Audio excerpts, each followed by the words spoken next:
Hello साथियों, welcome to UP exams वाला में आप सभी का स्वागत है। साथियों, जैसा कि आप सब जानते हैं कि आज हम अनुच्छेद पार्ट 3 को देख रहे हैं। हम लोग अब तक हमने अगर हम लोग बात करें तो पिछले सेशन में आर्टिकल 12 और 13 की बात करी। आज हम आर्टिकल 14, 15 और 16 की बात करेंगे। सर कहेंगे, आप कहेंगे कि सर ये बहुत धीरे कर रहे हैं हम लोग, या सभी आर्टिकल्स पढ़ेंगे? नहीं, ये आर्टिकल्स थोड़े महत्वपूर्ण हैं। इसके बाद हम सीधे आर्टिकल 19 की बात करेंगे, है ना। 17 और 19 की बात करेंगे, तो 18 को नहीं पढ़ेंगे और जो महत्वपूर्ण होंगे हम उनकी बात करेंगे। तो आप सभी साथी हमारे इस शानदार से सेशन में ज़रूर जुड़िए। तो 14, 15 और 16 की आज हम लोग बात करेंगे। इसमें सबसे पहले देखते हैं हम लोग अनुच्छेद 14 क्या है। अनुच्छेद 14 भारत में अगर हम लोग बात करें तो प्रत्येक व्यक्ति को प्राप्त है, चाहे वो भारतीय हो चाहे वो विदेशी हो, सबसे पहली बात। दूसरा है कि है क्या इसमें, तो इसमें है विधि के समक्ष समता का अधिकार, अर्थात हम सबको विधि के समक्ष इक्वलिटी है ना। हम सबको विधि के समक्ष इक्वलिटी, अर्थात सभी व्यक्ति भारत में कानून की नज़र में या विधि की नज़र में, है ना, सभी व्यक्ति भारत में कानून या विधि की नज़र में समान है।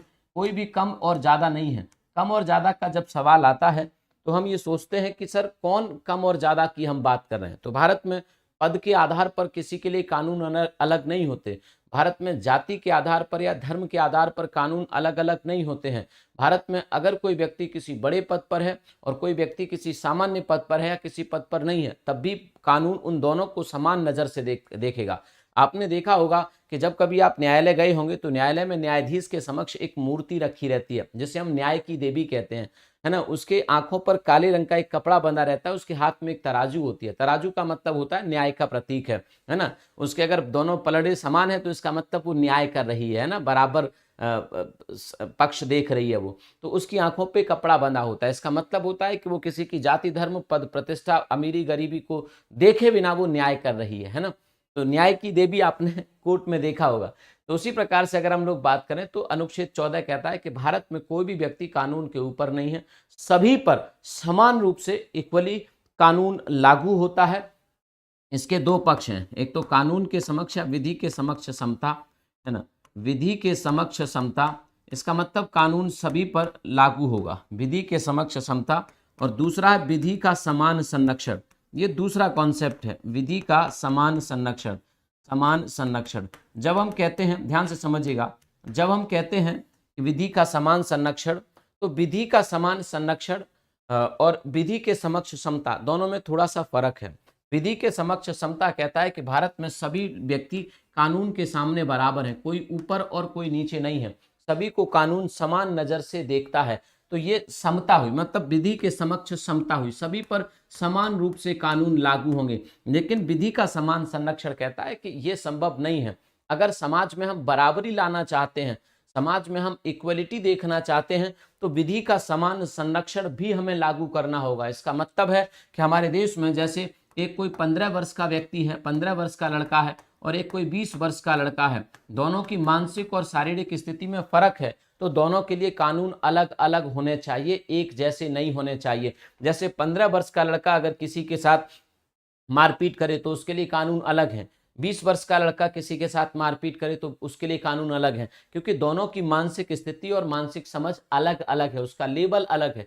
तो दोनों पर समान रूप से कानून लागू नहीं हो सकते। दूसरा, वहीं पर एक 12th में पढ़ता है बालक और एक 9th में पढ़ता है, दोनों के लिए जब परीक्षा ली जाएगी तो दोनों का पेपर अलग अलग बनता है। आप देखते हैं कि नहीं बनता, दोनों का पेपर अलग अलग होता है। 12वीं का लेवल अलग होगा, 9वीं का अलग होगा। क्यों? क्योंकि उन दोनों की मानसिक स्थिति में, उनकी मानसिक समझ में, उसकी समझदारी में फर्क है, फर्क है। उनका सिलेबस ज्यादा होता है, इनका कम, क्योंकि पता है कि वो शारीरिक रूप से और मानसिक रूप से इनसे ज्यादा मैच्योर हैं, तो ज्यादा पढ़ाई कर सकते हैं, तो उनका सिलेबस ज्यादा होता है। तो कहने का अर्थ यह है कि जब हम ये कहते हैं कि सब विधि के समक्ष समता है, सबको विधि के सामने सब लोग बराबर हैं, तो ये बहुत अच्छी बात है, सब पर समान रूप से कानून लागू होना चाहिए। लेकिन पूरी तरह ये संभव नहीं हो पाता, इसलिए दूसरा कॉन्सेप्ट भी हमने इसमें रखा है। हमने कहा है कि नहीं नहीं भाई, ये नहीं हो सकता। कोई एक बुजुर्ग है और कोई एक युवा है, आपको दोनों को दौड़ना है ना, एक ही रास्ते पर। जो जीतेगा हम उसे पुरस्कार देंगे। तो वृद्ध नहीं दौड़ सकता युवा के बराबर, नहीं दौड़ सकता ना,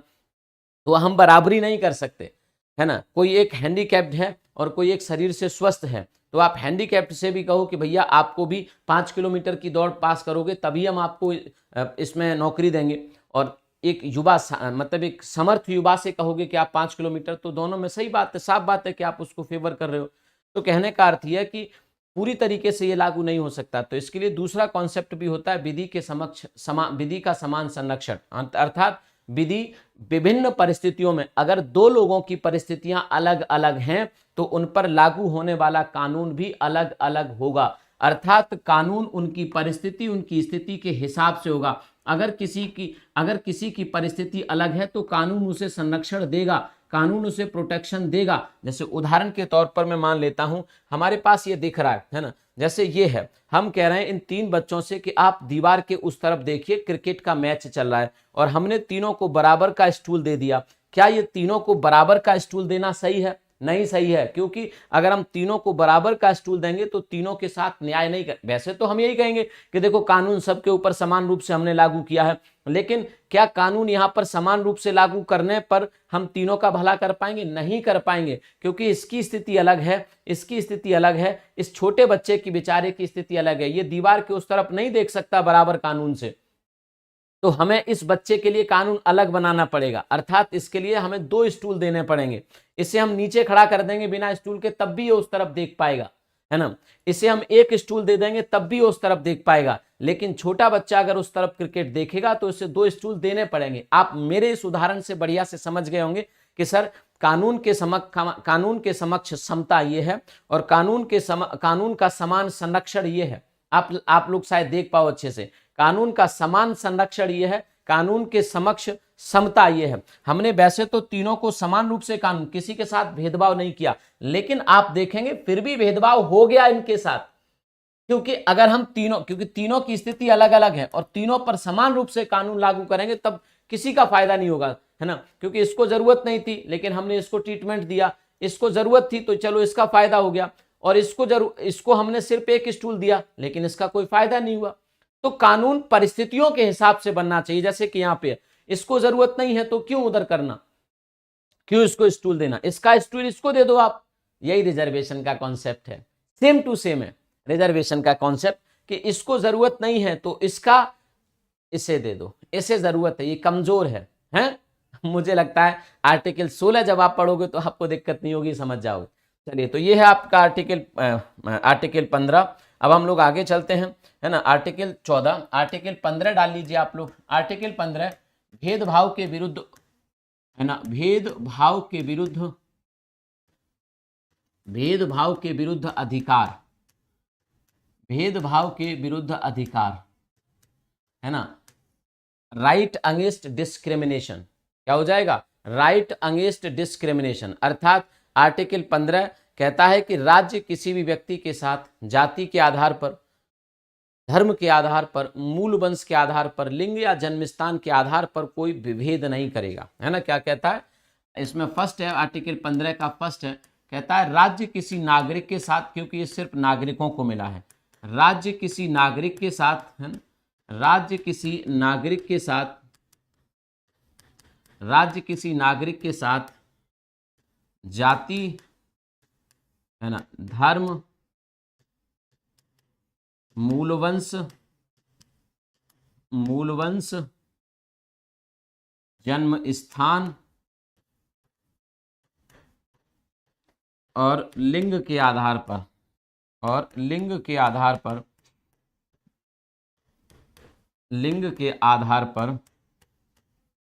विभेद नहीं करेगा, है ना। लिंग के आधार पर विभेद नहीं करेगा, मतलब भेदभाव नहीं करेगा। राज्य किसी नागरिक के साथ जाति के आधार पर, लिंग के आधार पर, जन्म स्थान के आधार पर, मूल वंश के आधार पर और धर्म के आधार पर भेदभाव नहीं करेगा, है ना। आप मेरी बात को समझ रहे हो? सर भेदभाव किस प्रकार का? उदाहरण के तौर पर इन सभी आधारों पर, जो आधार आपके यहाँ पे लिखे हैं, इन सभी आधारों पर किसी व्यक्ति को किसी दुकान में प्रवेश करने से नहीं रोका जा सकता है। कोई दुकान, सार्वजनिक दुकान है, वहां पर प्रवेश करने से नहीं रोका जा सकता। कोई सार्वजनिक भोजनालय है जहां सबके लिए भोजन मिलता है, अगर वहां कोई व्यक्ति जाता है तो, है ना, वहां कोई व्यक्ति जाता है तो वहां इन आधारों पर उस व्यक्ति को नहीं रोका जा सकता। अगर कोई स्नान घाट है, मतलब किसी नदी का स्नान घाट है, तो वहाँ आप धर्म के आधार पर नहीं रोक सकते कि ये स्नान घाट सिर्फ हिंदुओं के लिए है या सिर्फ सिखों के लिए है। आप ऐसे नहीं कर सकते। ये प्राकृतिक संपदा है, ये देश की संपदा है, ये हिंदू की भी है, मुसलमान की भी है ना। जैसे गंगा नदी पर अक्सर रहता है कि वहाँ पे ये माना जाता है कि गंगा नदी पर नॉन हिंदू लोग नहीं आ सकते, है ना। हालांकि हम लोग तो ऐसा नहीं मानते और कोई ऐसा नहीं मानता देश में जो अच्छे लोग हैं, लेकिन फिर भी आप देखेंगे कि अक्सर ऐसी वीडियोस आती हैं जहाँ कहा जाता है कि नहीं, इस धर्म के लोगों को गंगा पे नहीं आना चाहिए, घाट पे नहीं आना चाहिए। तो ऐसा नहीं किया जा सकता, है ना। तो कह रहा है कि दुकान, सार्वजनिक भोजनालय, स्नान घाट, कोई पार्क है ना, कोई पार्क है, पार्क में प्रवेश से नहीं रोका जा सकता। कोई सड़क है, सड़क पर चलने से नहीं रोका जा सकता। कोई सराय है, पुराने जमाने में सड़कों के किनारे सराय होती थी, है ना, तो सराय में ठहरने से किसी व्यक्ति को नहीं रोका जा सकता। जैसे गांव में कुआं होते हैं, सार्वजनिक कुओं से पानी लेने से नहीं रोका जा सकता। सार्वजनिक तालाबों से का इस्तेमाल करने से नहीं रोका जा सकता। ऐसे नहीं कह सकते कि आप इस जाति से हो तो आप इस कुएं से पानी नहीं ले सकते। पहले होता था गांव में, कहते थे कि नहीं, आप तो निम्न जाति से हो तो आप इस कुएं का इस्तेमाल नहीं कर सकते, या किसी व्यक्ति ने अगर उस कुएं का इस्तेमाल कर लिया तो उसे मारा पीटा जाता था, है ना। लेकिन अब संविधान का अनुच्छेद 15 कहता है कि नहीं कर सकते आप। अगर वो कुआं सार्वजनिक है, सरकारी है, गांव की संपत्ति है, तो आप उस कुएं का इस्तेमाल करने से किसी व्यक्ति को जाति या धर्म के आधार पर नहीं रोक सकते, है ना, या लिंग के आधार पर नहीं रोक सकते उसको, ठीक है। तो अनुच्छेद 15 कहता है कि किसी व्यक्ति को इन आधारों पर, किसी नागरिक को इन आधारों पर किसी दुकान, सार्वजनिक भोजनालय, स्नान घाट, पार्क, सड़क आदि, कुआं, इन सब का इस्तेमाल करने से किसी व्यक्ति को नहीं रोका जा सकता है। इस बात को आप लोग याद रखिएगा। बात को समझ रहे हैं ना।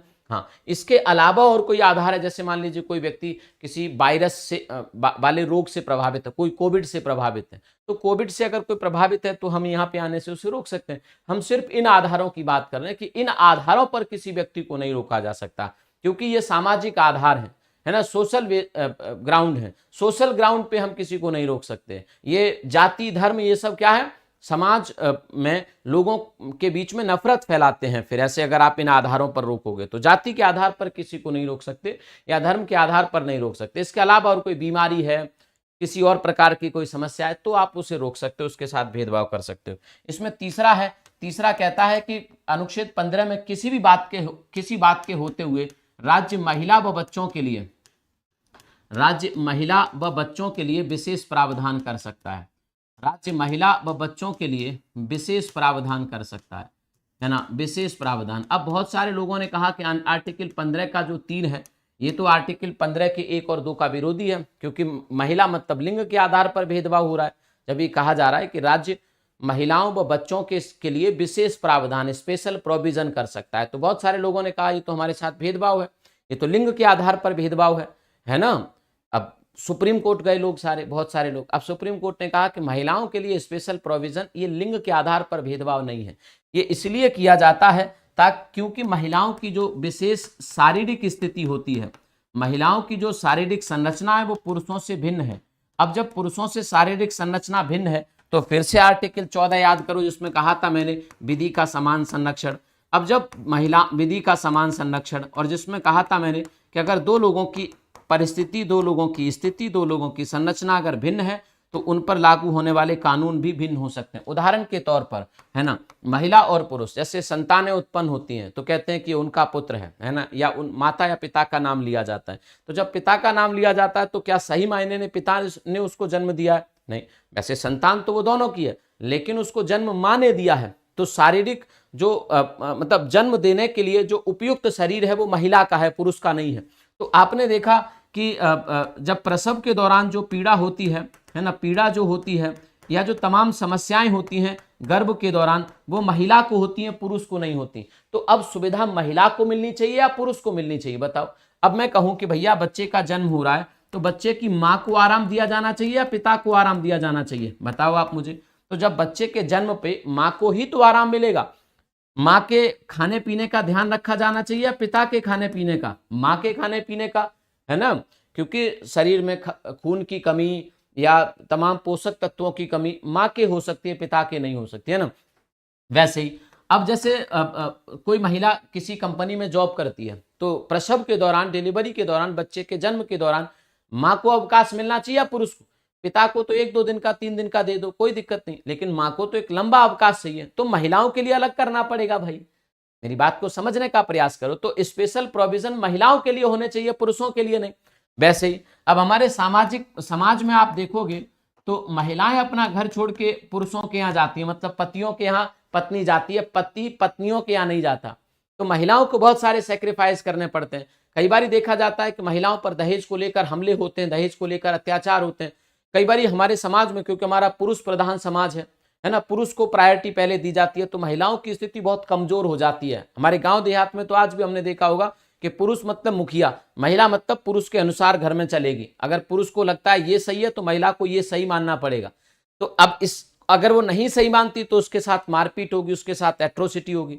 तो भैया निम्न स्थिति जिसकी है, किसकी, महिला की, तो महिला को महिला आयोग बनाना चाहिए, पुरुष के लिए महिला आयोग महिलाओं के लिए होना चाहिए। वैसे ही अब रात को तुम्हारे मन में 9 बजे ख्याल आया कि यार चलो आज रात को चाय उस वहां पीते हैं चल के टपरी पे, तो आप तो तुरंत जा सकते हो। लेकिन महिला ने अगर सोचा कि आज चाय घर से बाहर पियेंगे, तो क्या रात को 9 बजे बिना कुछ सोचे समझे वो निकल सकती हैं? रात को 10 बजे नहीं निकल सकती, उन्हें तमाम सुरक्षा का खतरा है, तमाम चीजों का खतरा है। तो स्पेशल प्रोविजन महिलाओं के लिए होना चाहिए, ना कि पुरुषों के लिए। तो सुप्रीम कोर्ट ने समझाया कि भैया आर्टिकल 15 का 3, आर्टिकल 15 और 15 के 1 का और 2 का उल्लंघन नहीं है। क्यों उल्लंघन नहीं है? क्योंकि महिलाओं की विशेष शारीरिक संरचना होती है, महिलाओं की विशेष जो सामाजिक स्थिति है समाज में, है ना, महिलाओं की सामाजिक स्थिति समाज में पुरुषों के मुकाबले बेहद कमजोर है। तो इसलिए उनके लिए विशेष प्रोविजन करना पड़ेगा, और इसे आप उल्लंघन मत मानिए, ठीक है। 15 का 4 है इसी में, 15 का 4 सामाजिक और शैक्षणिक रूप से पिछड़े वर्गों को, है ना, सामाजिक अर्थात सोशली बैकवर्ड और शैक्षणिक रूप से पिछड़े वर्गों को, सामाजिक व शैक्षणिक रूप से, है ना, सामाजिक व शैक्षणिक रूप से पिछड़े वर्गों को शिक्षण संस्थानों में रिजर्वेशन, किसमें? शिक्षण संस्थानों में रिजर्वेशन, शिक्षण संस्थानों में आरक्षण की बात करता है। आपने देखा होगा कि हमारे जैसे जो सरकारी संस्थान होते हैं उसमें एससी को रिजर्वेशन मिलता है कुछ सीटों पर, एसटी को रिजर्वेशन मिलता है कुछ सीटों पर, ओबीसी को रिजर्वेशन मिलता है कुछ सीटों पर, है ना। तो ये सामाजिक शिक्षण संस्थान, सामाजिक और शैक्षणिक रूप से जो कमजोर है हमारे समाज में, उनको शैक्षणिक संस्थानों में आरक्षण आर्टिकल 15 के 4 से मिलता है, और ये पहले संविधान संशोधन से 1951 में जोड़ा गया। इसी में आर्टिकल 15 का 5 है। 15 का 5 कहता है कि राज्य के जो देश के जो उच्च शिक्षण संस्थान होते हैं, उच्च शिक्षण संस्थान और निजी शिक्षण संस्थानों में भी, है ना, और निजी शिक्षण संस्थानों में भी आरक्षण, है ना, निजी शिक्षण संस्थानों में भी सामाजिक और शैक्षणिक रूप से पिछड़े वर्गों को आरक्षण मिलेगा। तो आपने देखा होगा उच्च शिक्षण संस्थान में, मतलब पहले आईआईटी में नहीं होता था, एम्स में नहीं होता था, लेकिन 93वां संविधान संशोधन के बाद से, ये 93वें संविधान संशोधन वर्ष 2005 में जोड़ा गया। उसके बाद से आईआईटी में भी अब एससी एसटी ओबीसी का रिजर्वेशन होता है, एम्स में भी होता है। बाकी जितने भी बड़ी बड़ी यूनिवर्सिटीज़ हैं जो राज्य की सहायता से या जो देश की जो टेक्निकल यूनिवर्सिटीज़ हैं उनसे एफिलिएट होकर चल रही हैं, तो उन सब में रिजर्वेशन अब रहता है। आप देखेंगे कि यहाँ सामान्य कैटेगरी के लोग, कई बार बच्चे मार्क्स ज़्यादा लाते हैं लेकिन उनसे कम लाने वाले बच्चों का एडमिशन हो जाता है। क्यों? क्योंकि यहाँ पे रिजर्वेशन है उनके लिए सीटें फिक्स हैं, उनकी सीटों पर सिर्फ वही जाएंगे, फिर उनके भले कितने नंबर कम आए, है ना। सामान्य सीटों पे कंपटीशन बढ़ जाती है क्योंकि वहाँ नंबर ऑफ कैंडिडेट ज़्यादा होते हैं, वहाँ किसी का रिजर्वेशन नहीं होता है। तो समस्या ये है, इसको समझने का प्रयास करिएगा, ठीक है। अब इसको कहते हैं आगे अगर हम लोग बात करें तो इसी में आर्टिकल 15 का 6 है। अब 15 का 6 ईडब्ल्यूएस के लिए प्रावधान करता है। ईडब्ल्यूएस मतलब इकोनॉमिक वीकर सेक्शन, आर्थिक रूप से पिछड़े वर्गों के लिए। इसे जोड़ा गया था 103वां संविधान संशोधन के माध्यम से 2009 में। तो हमारे देश में जो सामान्य वर्गों में, जो सवर्णों में कमजोर गरीब होते थे, सवर्णों में जैसे ब्राह्मण हैं, क्षत्रिय हैं, वैश्य हैं, है ना, बनिया जिनको कहते हैं, कायस्थ जिनको कहते हैं, सब सवर्ण माने जाते थे हमारे समाज में। अब इनमें जो गरीब बच्चे हैं, इन गरीब बच्चों को, है ना, शिक्षण संस्थानों में रिजर्वेशन, लगभग 10% सीटों पर रिजर्वेशन, और ये जोड़ा गया बेटा 103वें संविधान संशोधन 2019 से। उससे पहले रिजर्वेशन नहीं था। ये आर्टिकल 15 का 6 है, इस बात को आप याद रखिएगा। ये आर्टिकल क्या है? 15 का 6, इसको आप लोग याद रखेंगे। तो आज के सेशन को हम लोग यहीं तक रखेंगे। आर्टिकल 14 समझा, आर्टिकल 15 समझा। अगले सेशन में अगला अनुच्छेद समझेंगे क्योंकि थोड़ा लंबा हो गया सेशन। 10 मिनट की ही मैं कोशिश करता हूँ हर दिन इस सेशन को रखने की, हर बार। और ये सेशन आप चिंता मत करिएगा, अभी हो सकता है कि आपको डेली नहीं मिल पाए, लेकिन ये सेशन आपको डेली ही मिलेगा, आप परेशान मत होइए। तो थैंक यू, शुक्रिया, जय हिंद, जय भारत, थैंक यू।